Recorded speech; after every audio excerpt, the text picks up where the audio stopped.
ओने के मेहरारू ओने तो बाप और चल लू अपने आता ही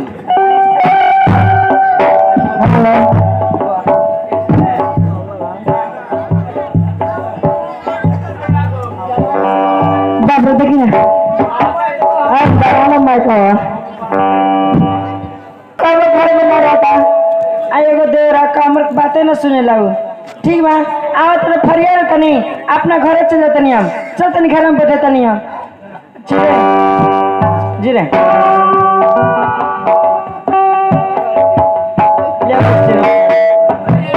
जाना जाओ ना स्टेशन में जल्दी लगेगा बोला अच्छा भौजी के बताओ तो उन्हें कहने जाए चल है आप तो मैंने आगे चल करी हम तू पीछे रह ना। हाँ दुआरी पर जा से पहले यही से बोला ए मेहरारू ओ मेहरारू तू हमारे मेहरारू को मेहरारू क्या कर रही तो हम मौसी कही तेरा मौसी का है पहला बाबू बाबू के कैसे कहल है बाबूजी कहले हम कैसे कहे बाबूजी सुनियाऊ हो काहे कहिले हाँ ओकर बेटा वाली तो कहिले हम का कही तू बाबूजी को दोनों भाई बड़ी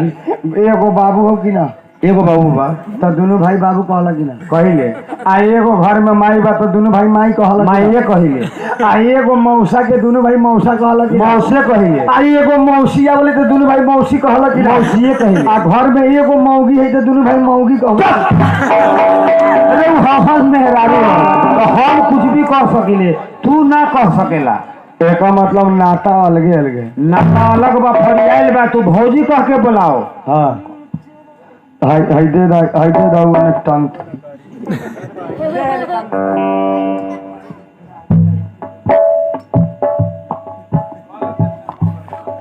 हम कैसे कहो तू कह कि ये भौजी कह के बोलाओ ना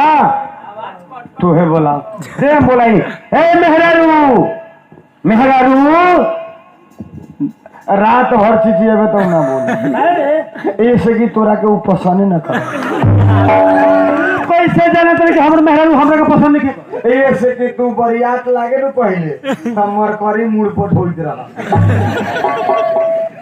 हम बोलबो तो बोल दे हां भौजी बड़ी सेक्सी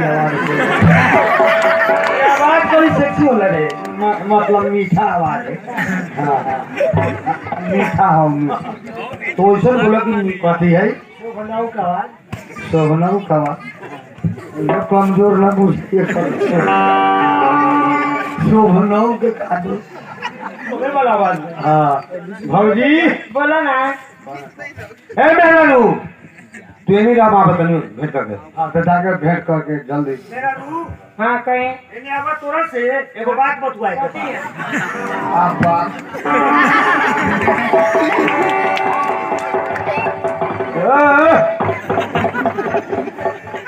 सुन रे तो हमरो बर्दाश्त होए वाला ना हट वही की के लेका हट में साला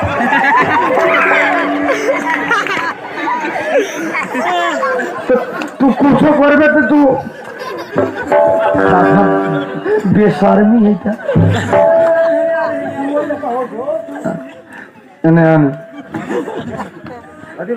तू कथी करे ला आइले घरवा में तोरा भौजी के आवाज दिली कि अब मोबाइलवा आइल बा। हाँ कुछ फसल लेके आइल बा। हाँ। तो औते मातर तोनी के कथी करे ला तू नहीं के तोरा मालूम नहीं खान। हाँ अरे हमारे मेहरारू बात के आई तो मेहरारू बात तो कुछ करबे तू तोरा कुछ करे तो घर में ले जो हमरा सोना में करे जाए वैसे धरे तारे हमरो बर्दाश्त न होतो देख भाई हम सापत जेसीपी लेखा कोड़ देबो बहुत गलत बात बोले ए तू तो हरामे का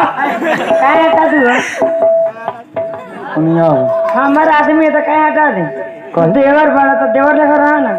तो तू वही नहीं कर भाई कथी कहले बानी वही नहीं सटवाई कहाँ सटल बानी तब तो शॉर्ट अपनी बेर शॉर्ट के देखा आए तो हमारा तो हमहू शॉर्ट तो तू एगोड़ा के सटाएबी एगोड़ा के हटाएबी सर भैया जेठ भैया हम भौजी भाई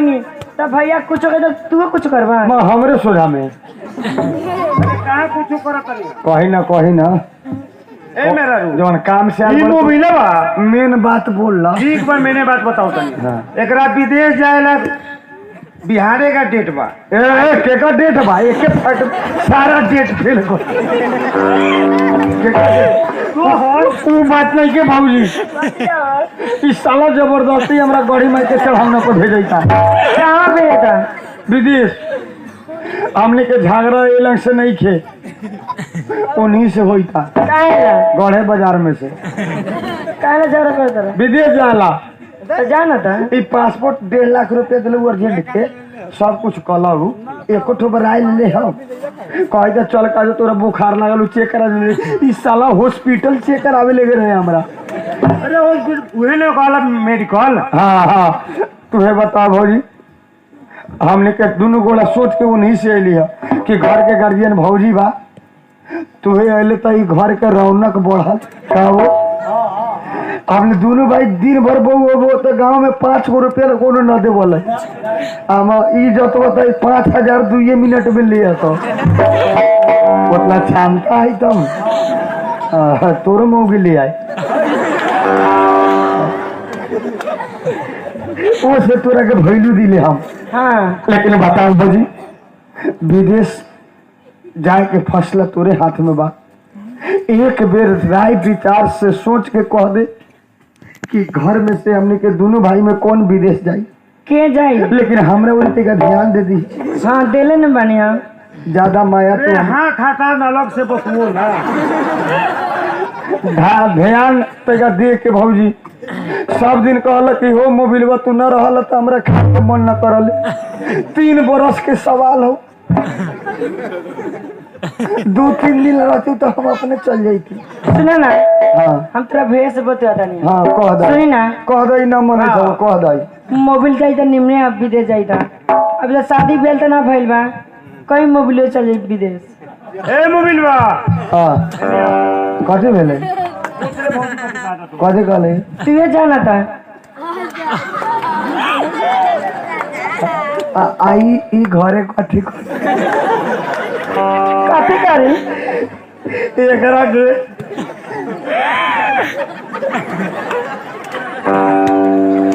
अरे तू जो ना विदेश हम कहाँ जाएंगे आई तू घरे कथी करबे इतना खेत बा कौन करी रे आओ बे माल जाल कौन घास भूसा करी रे चल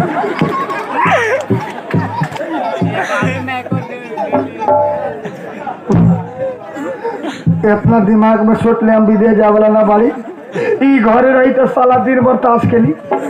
हमरे ले दूगो काम करी ले सुना ना हाँ तू कमात न बड़ा घर एगो मर्दी है बाकी बहिला बकरी के हम खिया के गहिना करवा दे सुना ना ने हाँ बिया गेले 3 गो मोबिल हाँ तू कमाला ना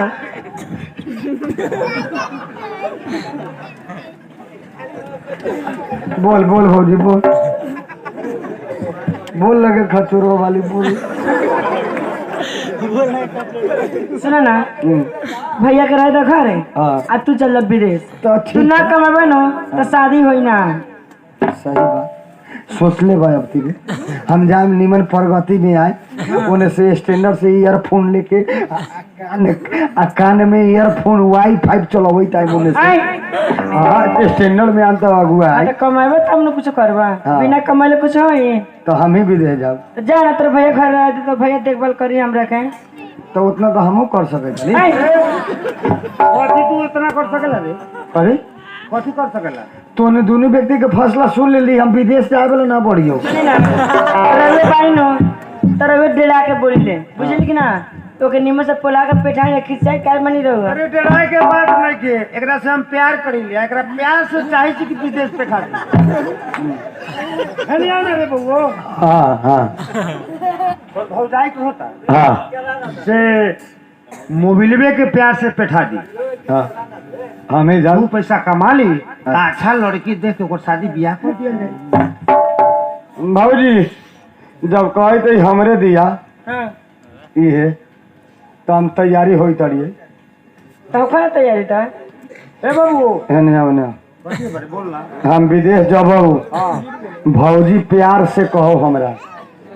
प्यार से हमरा भौजी एक बेर कह दी कि हो हमर मोबिल चल जा विदेश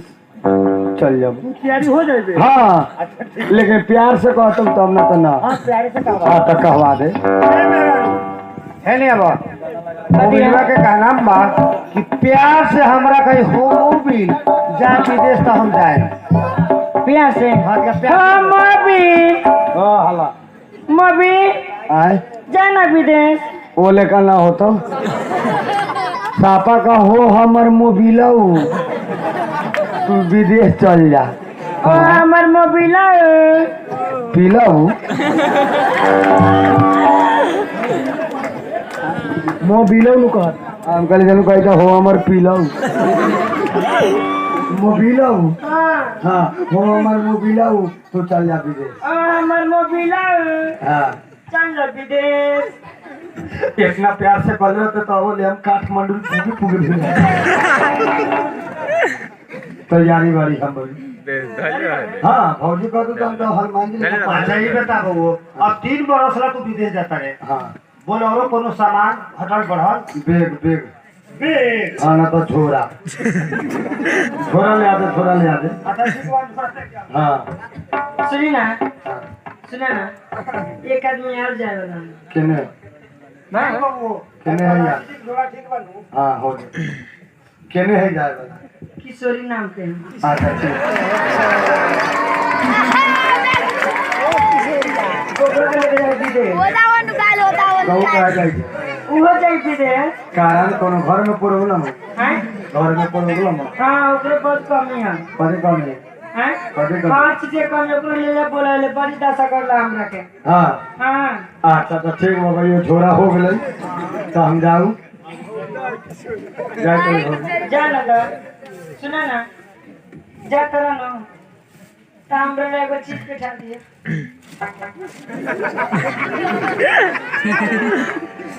अरे काहे रो करे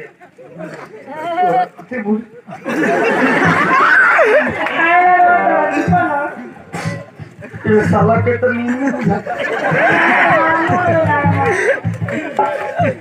बुझा के नाम की दे जाके रे हम ये लन नहीं खिलो कदी ना रोते हम अगिल का दृश्य देख रहा हमारे कौन के बता रे जूता पहिर के शमशान घाट के तरफ जा रहा कहने से तो हम निमले से जब तोहनी के दिमाग में हो तो कि हमारे मोबाइल जाए तब 10 लाख रुपया कमा के भेजी घर बना ले हम ना लेकिन भौजी सब जरा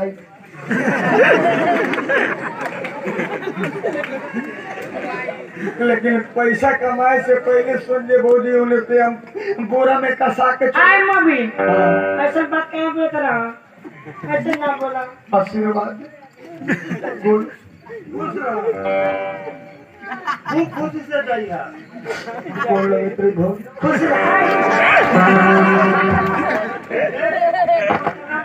हैं होता है कि पैर पर के लोगों का उठा बता तू है जो विदेश में हमारी छापा गांधा है ये कर छोड़ डाला लुगा उठोले हम कहना ताली के लुगा ऊपर करना लुगा ऊपर देखत रहिए नीचा तो बड़ी सब कर ले बुझी कि ना सब ई छापा वही में रहबे करे भौजी हाँ कहलिए ना पैर पहनोगे ना किन के भेज दे सुना ना हाँ ये वो चीज का हमरा बैठा दिया एगो ना जौन सामान कहबे तवन एक महीना के सामाने किन के भेज। सुनो ना तो भैया खाता बता काम तो ना करें। हर जे होने साइड है होने। हां कथि भेज। आओ ना कान में कौन। हां तो मोबाइल पे खा दी। कथि भेज अभी मोबाइल अंगुली से चल जाओ। हां स्क्रीन टच। हां अच्छा स्क्रीन टच। हां घोपो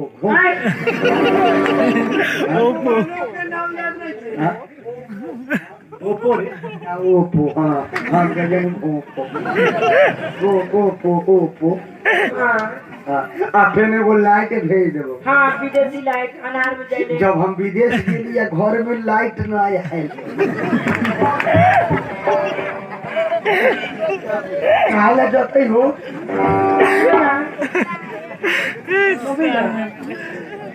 बड़का लाइट के खाता वाला। हमरा ये जाके देख लो 3 लाख लगा देले ओकर बाप आ एगो लाइट।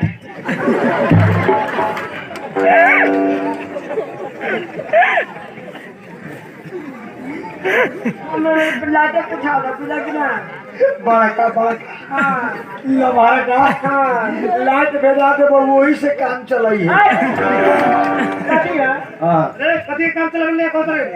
कोई तेरी लाइट भेजा दे अंधारा ही जो तब बाहर के जाता। पता ना मुझे तो करेंगे फरिया के। हाँ मतलब कि लाइट हो रहता ना तब। हाँ तो सही बात हो तो गलती कोई। हाँ लाइट पर रहती तब ना। सुनो ना हाँ तो जा ना तो कथी कितना बहुत बोलबो बतेगा। हाँ जाए पानी पटा तो तई छोड़ दे देख कटा खेते हो एकरे भेजिए मोटर चलावे ला तुम ना जाइए रात में रात। हम भैया चल जाए। हाँ तो जाके सुत रहिए यानी में घर कोले साफ जाला जा ना निम्मा से रहिए मोबाइल में भेज देबो। तो बताएं कथी से अब फिल्मों भरा दे। कौन। हाँ सुनो ना हाँ तेरे भैया से ला जा। तेरे भैया ने कौन भोजपुरी फिल्म बना दी। अब भोजपुरी घर में जो घर से काम निमन को धार्मिक को रामायण बना दो। पता कौन लोग ने जाना अलगे 15-16 को हम अलगे फाइल में धरवा दे। साला न रहा तो घरे मछली उछली पकड़ चल तो ना। हाँ तो भीतरे घरे में बन करके देखिए 10 मिनट में सूझिए अब बाबू ना देखो ना शुरू हो तो या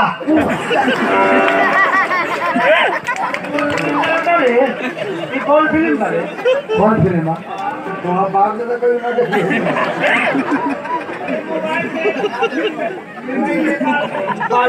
बालवीर हाँ वो भैया लोग देखे। हाँ यार वो बालवीर हाँ बात हनुमान जी वाला बालवीर वो में हीरो क्या रहा खाली हनुमान ये तो गाना लेके हनुमान जी क्या